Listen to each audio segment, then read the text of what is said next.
안녕하세요. 대표 당락입니다. 자, 여러분은 박보검, 수지, 정유미, 최우식의 탕웨이까지 캐스팅한 영화라면 어느 정도의 성적을 내야 한다고 생각하십니까? 영화 원더랜드는 영화 두세 편을 만들 수 있는 주인공을 한 작품에 끌어모아 캐스팅한 기대작이었습니다. 그런데 성적은 기대 이하입니다. 예수라는 당락이 4화에서는 최동훈 감독의 외계인이 실패한 이유를 지적했습니다. 그런데 원더랜드가 똑같은 실수를 하고 있습니다. 한국 영화를 대표하는 감독들이 이 어려운 시기에 대한민국 최고의 배우들과 만든 영화들이 왜 이 지경에 빠진 걸까요? 오늘의 와우 포인트는 한국 영화 이러면 망한다입니다.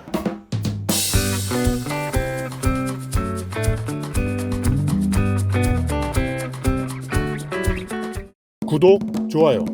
예술하는 당나귀 TV는 대한민국 예술 문화를 응원합니다. 저는 외계인을 보면서 유준열, 김태리, 진선규 배우가 왜 신검을 뺏으려고 그렇게 싸워대는지 이해가 안 갔습니다. 이들이 신검을 필요로 하는 이유가 다 달랐고, 그래서 이 사람들은 오히려 협력해서 신검을 찾고 그것을 가지고 순서대로 자신들의 소원을 이루면 되는 갈등 구조였기 때문입니다. 그러니까 갈등이 없고, 그러니까 긴장감이 안 생깁니다. 얼마 전 원더랜드를 보면서는 최고의 인공지능 기술을 가진 기업의 홍보 영화 PPL을 보는 느낌이었습니다. 원더랜드는 AI로 죽은 사람을 복원해서 일상생활을 하도록 서비스하는 회사의 이름입니다. 그러니까 원더랜드는 너무나 사랑했던 사람을 다시 살려낸다는 가장 감상적인 소재를 선택한 것입니다. 그런데 감동이 없고 눈물이 나지 않습니다. 감독이나 제작자, 투자자들은 대본을 보고 영화가 이런 결과로 만들어질지를 왜 몰랐을까요?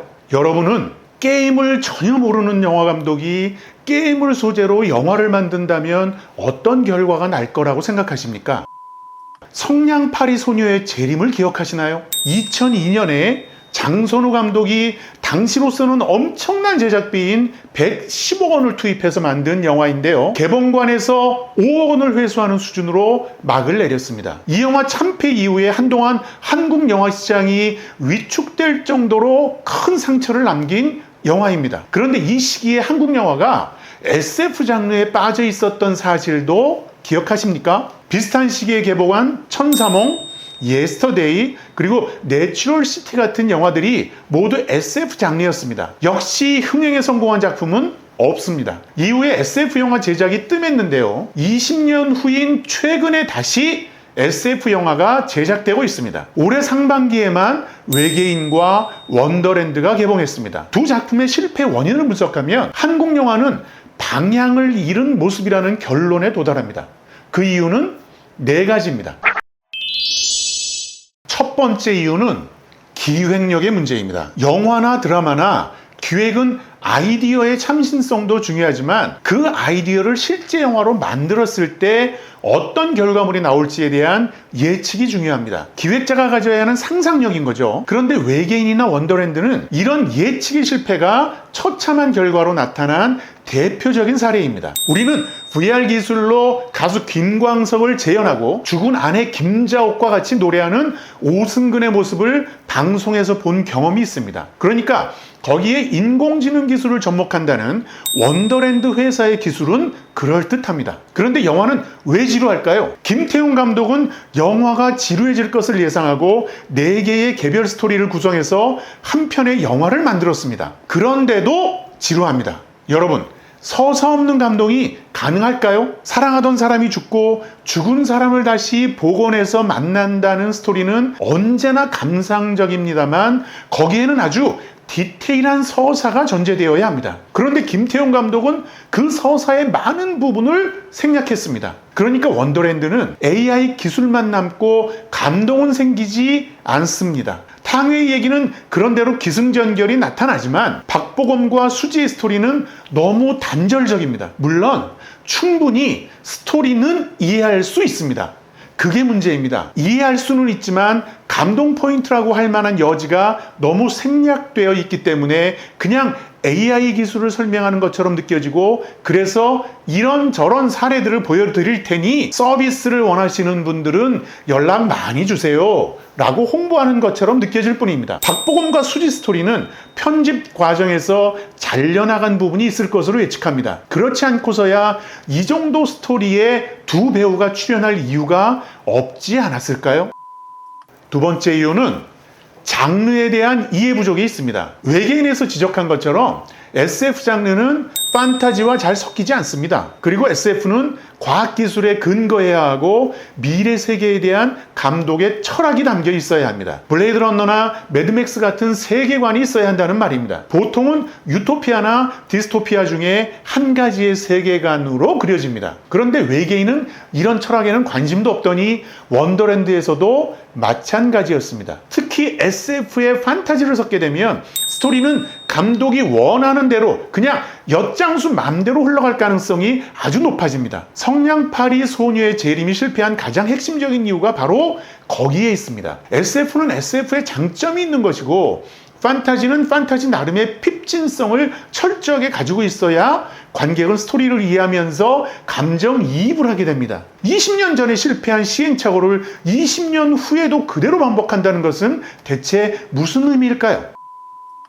세 번째는 우리 영화가 감독이나 연기자의 유명세에 너무 의존해서 기획된다는 점입니다. 원더랜드가 제작될 수 있었던 데에는 탕웨이와 박보검, 수지의 캐스팅이 주요했을 겁니다. 그리고 김태형 감독도 이런 감상적인 영화로 이름을 알린 적이 있었기 때문에 꽤 시너지를 기대할 수 있었을 겁니다. 하지만 대본을 검토하는 것은 별개의 문제입니다. 그래도 네이버 별점이 6점대로 나오고 50만을 넘는 관객이 찾아준 것을 보면 개인적으로는 연기자의 영향력이 컸을 것으로 예측합니다. 탕웨이의 연기는 제쳐두고라도 박보검과 수지 커플을 보는 것도 재미 요소 중에 하나였을 겁니다. 하지만 가장 중요한 대본 검토를 제대로 했다면 대본에 있는 문제를 캐스팅으로 극복할 수 없었다는 것은 간파할 수 있지 않았을까요?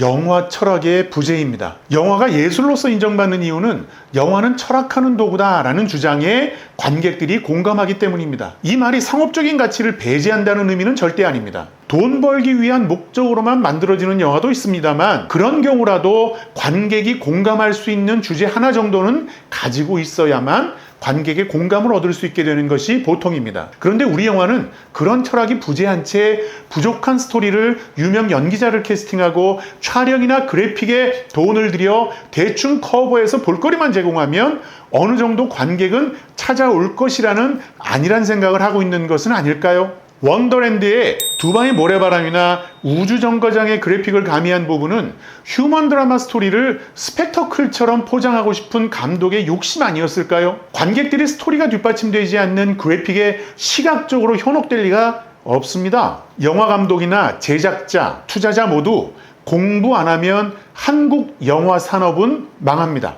외계인 원더랜드의 실패 원인은 성냥팔이 소녀의 재림의 그것과 똑같습니다. 20년 전에 만들어서 폭망했던 SF 장르에 20년 후에도 똑같은 실수를 반복한다는 것은 무슨 뜻일까요? 한국 관객이 SF 장르의 취향 자본이 없는 것이 아니라 어설프고 완성도 낮은 영화를 선보이기 때문입니다. SF와 판타지 장르의 특성을 공부하고 전문 작가가 나타나야 합니다. 글로벌 OTT가 만들어 놓은 이 엄혹한 환경에서 예전 방식대로 주먹국으로 기획하고 적당히 스토리를 만들고 감독의 명성이나 배우의 유명세에 기대서 어떻게 비벼보겠다는 심산으로는 한국 영화가 생존하기 어렵습니다.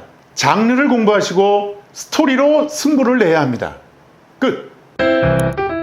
구독, 좋아요.